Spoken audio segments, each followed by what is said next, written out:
Wait up.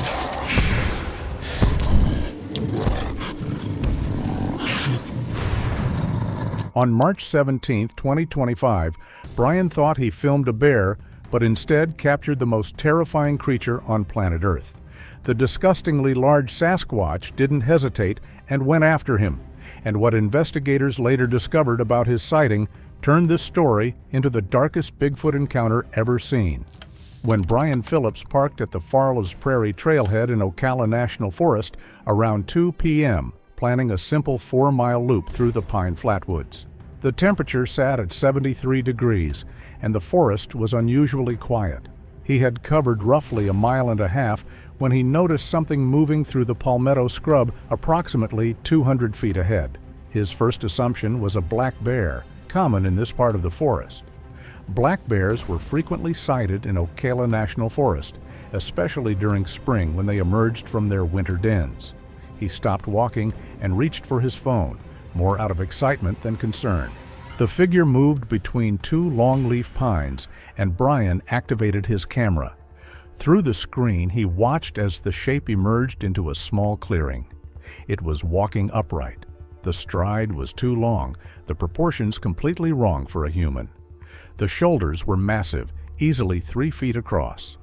Brian estimated the height at around 7.5 feet, though the uneven terrain made precision difficult. Dark brown hair covered the entire body, matted and thick. It moved with purpose, not the shambling gait of a bear on its hind legs. Bears could walk upright for short distances, but their movement was clumsy, unstable. This was different. Each step looked natural, balanced, as if walking on 2 legs was its primary mode of movement. Brian kept the phone steady, trying to capture as much detail as possible. The creature moved through dappled sunlight, filtering through the pine canopy. In the brighter patches, the hair appeared lighter, almost reddish-brown. In the shadows, it looked nearly black. The head sat directly on the shoulders with almost no visible neck. When the creature turned slightly, Brian could see the profile. The forehead sloped back sharply from the pronounced brow. The jaw jutted forward. It was not a bear. It was not a person. Brian's recording shows 47 seconds of this initial sighting. The creature moved from left to right across the clearing, never looking in his direction. Its arms swung naturally at its sides, longer than human arms, reaching past where the knees would be. The legs were thick and powerful, each step covering nearly 4 feet of ground. When it reached the far tree line, it paused. The head turned slightly, profile visible for just 3 seconds. The face showed a pronounced brow ridge and a flat nose. Then it disappeared into the dense understory. Every instinct told Brian to return to his vehicle. The parking area was less than 2 miles back. He could be there in 30 minutes at a quick pace.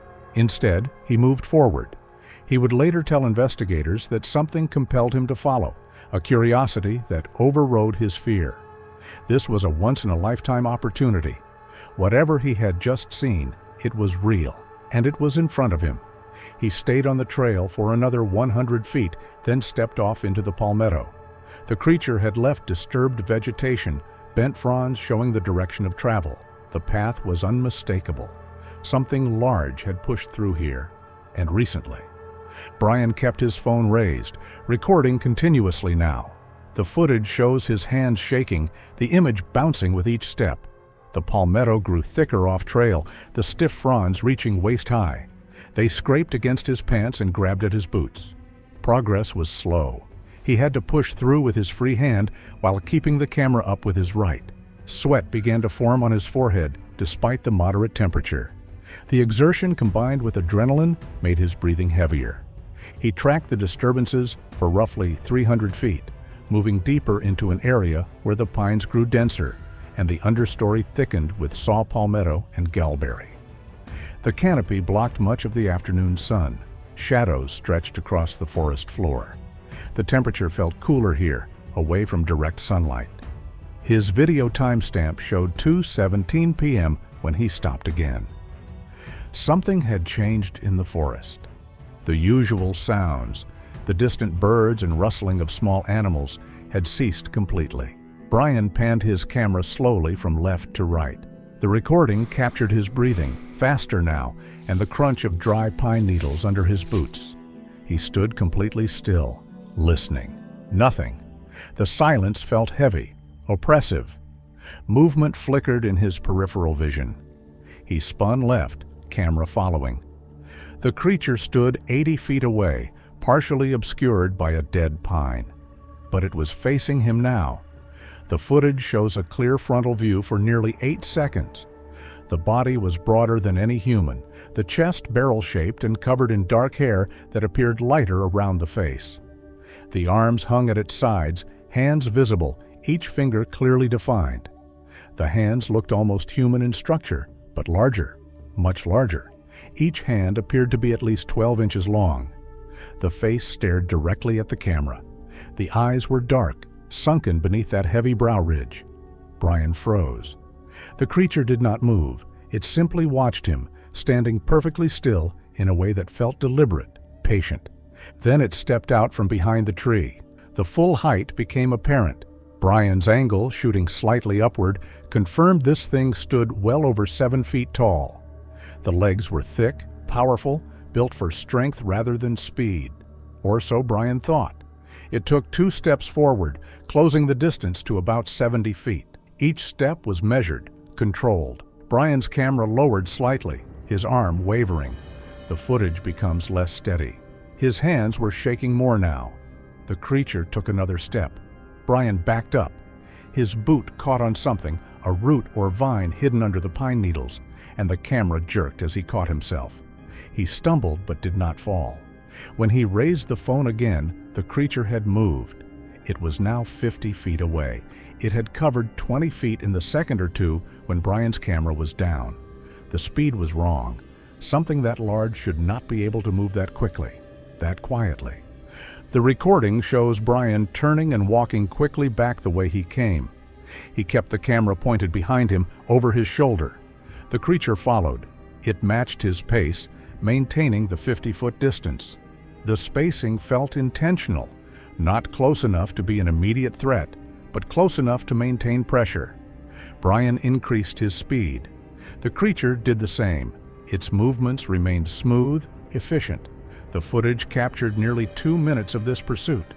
The creature never closed the gap further, but it never fell behind. It walked with the same steady, powerful stride. Its head remained fixed on Brian, tracking his movement through the forest. The eyes never left him. Brian glanced forward to navigate, then back to check the creature's position. Each time he looked back, it was still there, still maintaining that exact distance. The precision felt wrong. Animals did not behave this way. They either attacked or they fled. This was something else entirely. Brian reached the area where he first left the trail. He scrambled up onto the path, nearly dropping his phone. The footage shows dirt and vegetation, then the trail ahead as he turned to run. He looked back one more time. The creature stood at the edge of the trail, 40 feet away now. It had stopped moving. Brian ran. The recording went dark as he shoved the phone in his pocket, but the audio continued. His breathing came in gasps, his footsteps pounding on the hard-packed sand trail. The audio captured something else. A sound that started low, almost a rumble, then rose in pitch. It lasted perhaps 5 seconds, unlike anything in the Florida wilderness. Not a bear, not a panther, not any known animal. The vocalization seemed to come from multiple directions, echoing through the pines. Brian's running footsteps stuttered, slowed. The camera came back out of his pocket. The footage shows the trail ahead, empty. Brian turned in a full circle, nothing visible in any direction. He moved forward again, no longer running but walking fast. His breathing had settled slightly.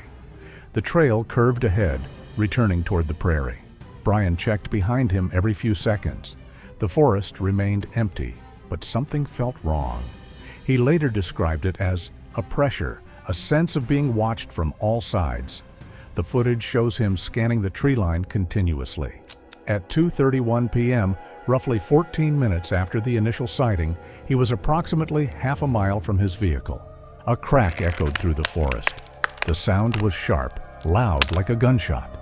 Brian spun toward the sound. His camera captured a pine branch, easily 6 inches in diameter, falling to the trail 30 feet ahead. It hit the ground with a heavy thud that sent up dust. The branch had broken cleanly, snapped near the trunk. There was no wind. The air was still. Pine branches did not simply break on their own. Brian approached slowly, his footsteps hesitant. The footage shows him looking up into the canopy.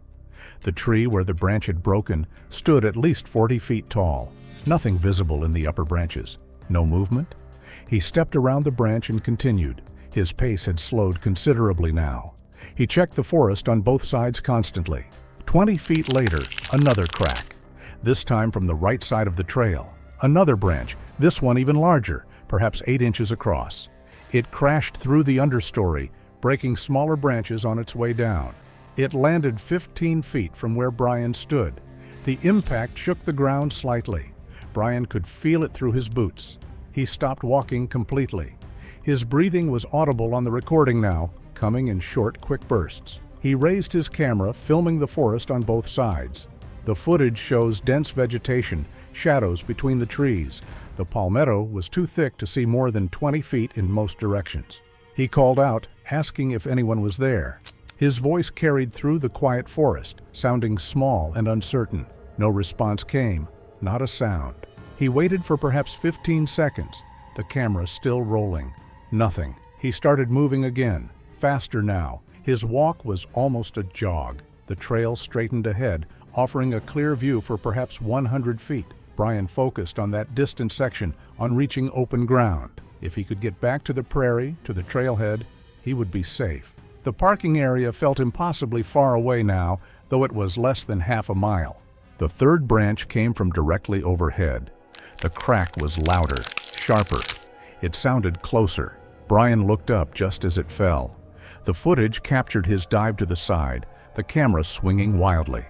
Sky, trees, ground, all blurred together. He hit the ground hard, landing on his left side. The impact knocked the wind from his lungs. The phone flew from his hand, tumbling through the air. It landed in the palmetto, camera facing the trail. The branch, nearly 8 feet long and as thick as a man's thigh, slammed into the trail where he had been standing. The impact sent up a cloud of dust and pine needles. If Brian had not moved, if he had been even a second slower, the branch would have struck him directly. The phone landed in the palmetto, camera facing the trail. The angle showed Brian on his hands and knees, scrambling to his feet. He looked up into the canopy, then all around. His mouth moved, words inaudible on the recording. He stepped toward where the phone lay, reaching down. Before he could grab it, a rock struck the ground 3 feet from the phone. The rock hit with force, embedding itself slightly in the soft sand. Then another, landing between Brian and the device. The rocks were substantial, each the size of a softball. They came from the right side of the trail. Brian jerked back, stumbling. A third rock hit closer to the phone, then a fourth. They formed a pattern, a line across the trail. Brian changed direction, moving left, circling to reach his phone from a different angle. More rocks pelted the trail, 5 more in rapid succession. They fell with precision, each one landing exactly where Brian was trying to move. They formed a line, as if thrown deliberately to block his path. The spacing was too exact to be random. Brian stopped. He stared in the direction the rocks were coming from. The footage, from its position in the undergrowth, captured his profile. His body language showed tension, hands raised slightly in front of him. Defensive. He took a step back, then another. His head turned slowly, scanning the tree line, looking for the source. Something massive moved through the palmetto on the right side of the trail. The vegetation shook violently, fronds bending and breaking. Something large was pushing through, and it was not being careful about stealth anymore. The sound grew louder, closer. Brian turned to run.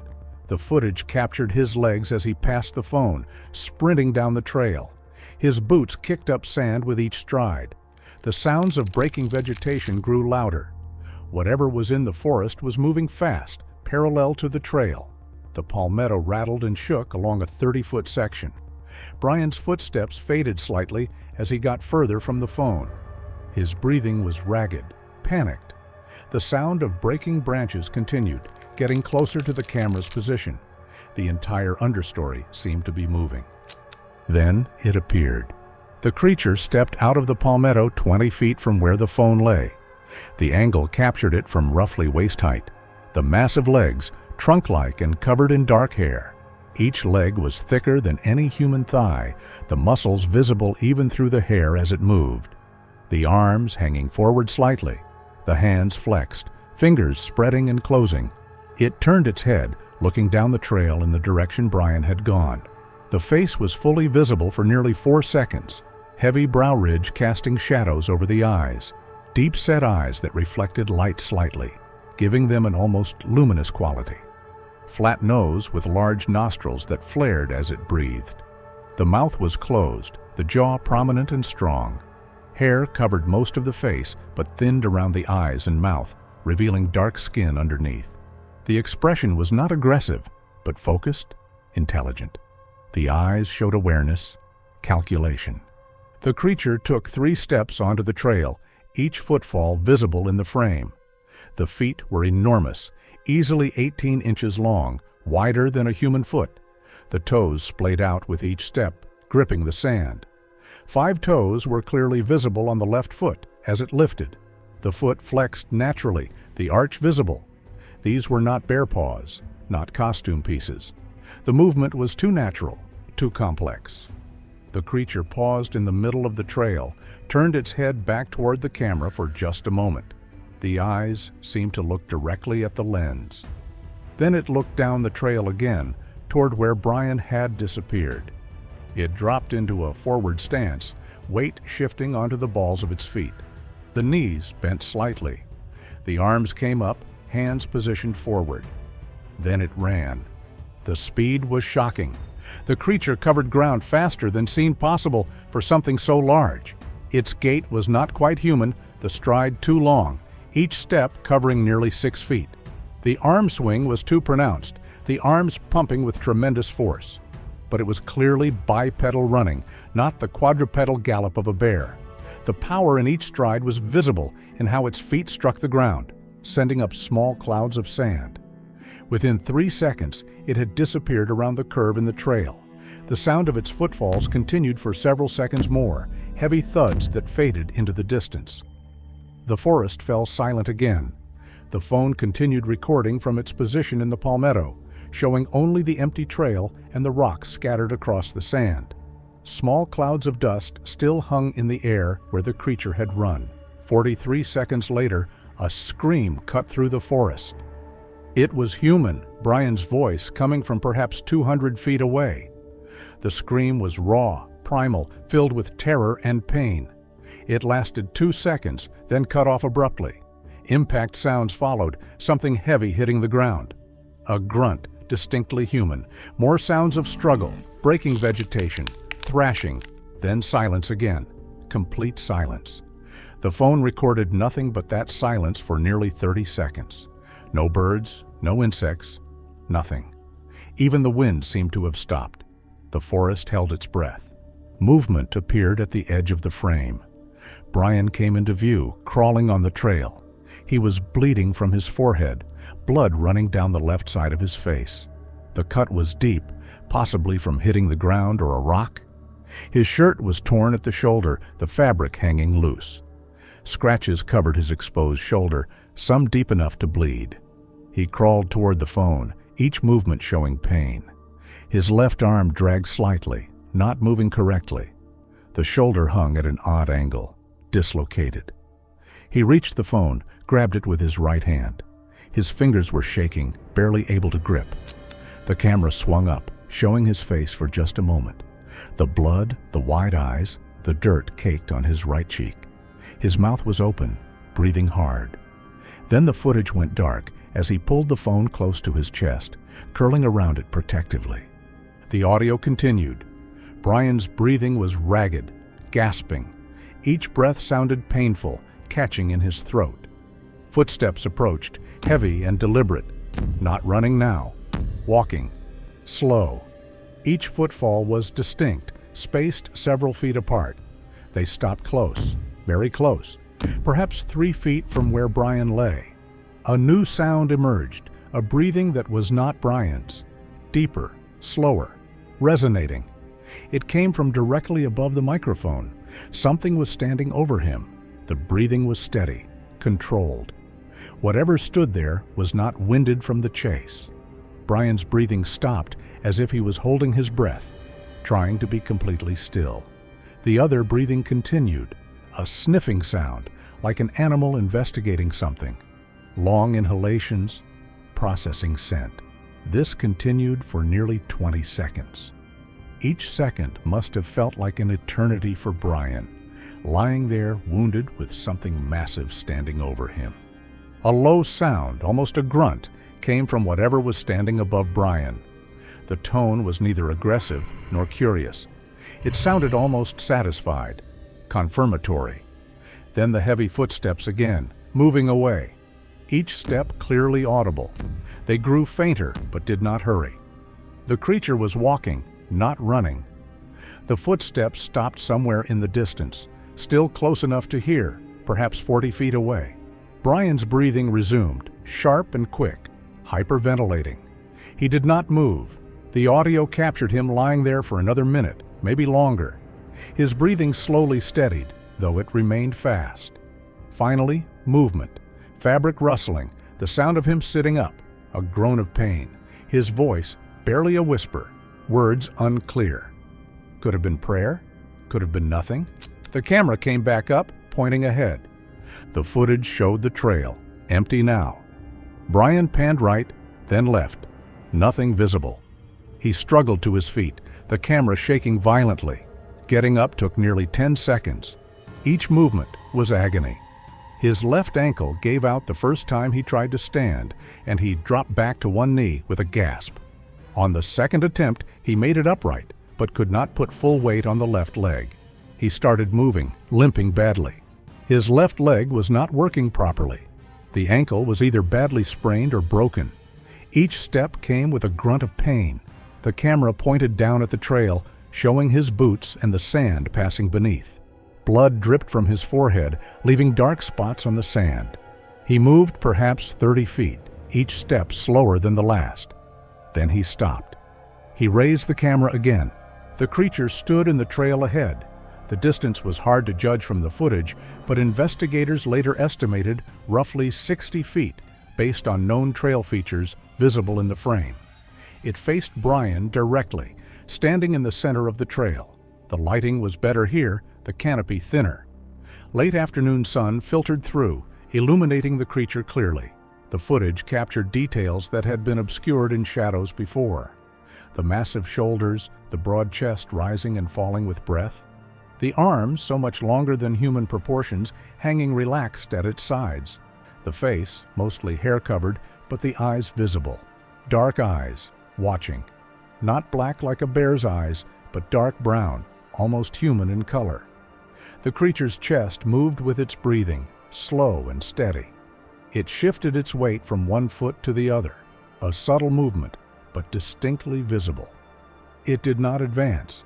It simply stood there, blocking the trail, watching Brian with what could only be described as curiosity.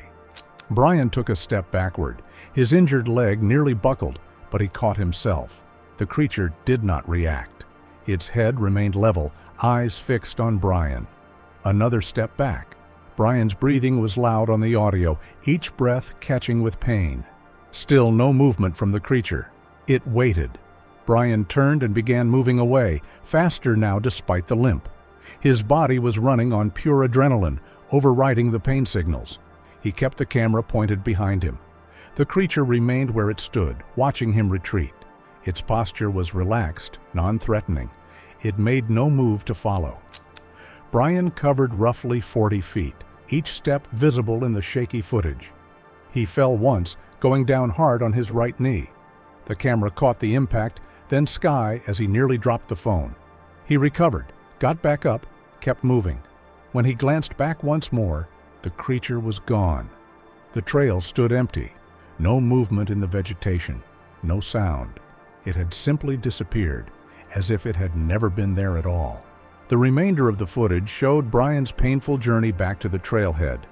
He fell twice more, the camera capturing the ground, then sky. Then the trail again as he recovered. He never stopped checking behind him. The forest remained quiet, no signs of pursuit. At 2:49 p.m., he reached the parking area.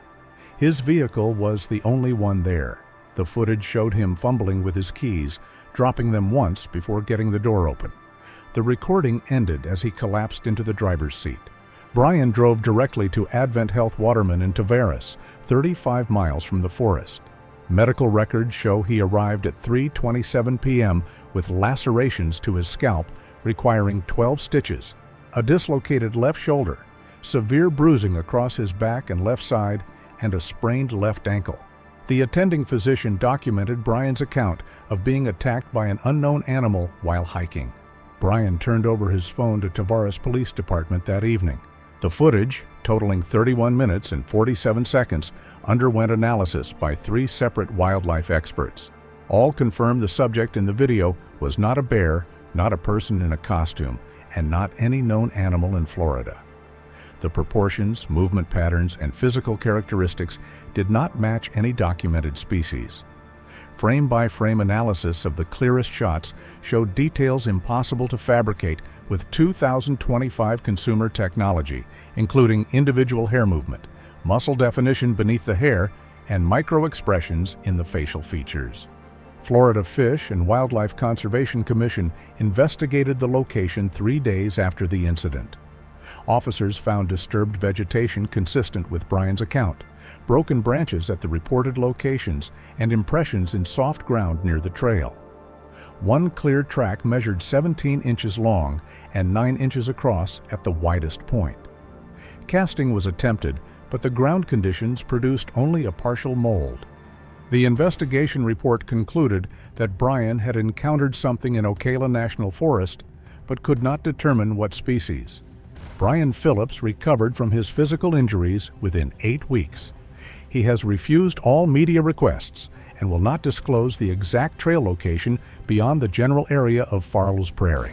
In his single statement to investigators, he described the moment the creature stood over him as the most terrifying experience of his life, not because of what it did, but because of what it chose not to do.